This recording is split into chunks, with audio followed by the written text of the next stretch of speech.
قرآن میں کتنی آسمانی کتابوں کا ذکر ہے؟ 3 کتابوں کا قرآن مجید میں ذکر ہے: زبور، تورات، انجیل۔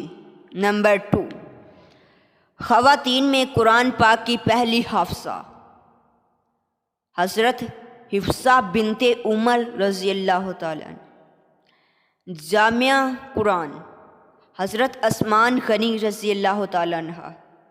باب القرآن سورۃ الفاتحہ۔ قرآن پاک میں کس صحابی کا ذکر ہے؟ حضرت زید بن حارث۔ فضیلت کے لحاظ سے سب سے بڑی آیت الکرسی۔ مکی صورتیں 28، مدنی صورتیں 86۔ قرآن پاک کے نام 55۔ حروف مقطعات کی تعداد 14۔ اپنی رائے کا اظہار کمنٹ کے ذریعے کریں اور اسی طرح کی مزید ویڈیوز دیکھنے کے لیے ہمارے اس چینل محمد ابراہیم ٹی وی چینل کو سبسکرائب کریں اور بیل آئیکن کو پریس کریں۔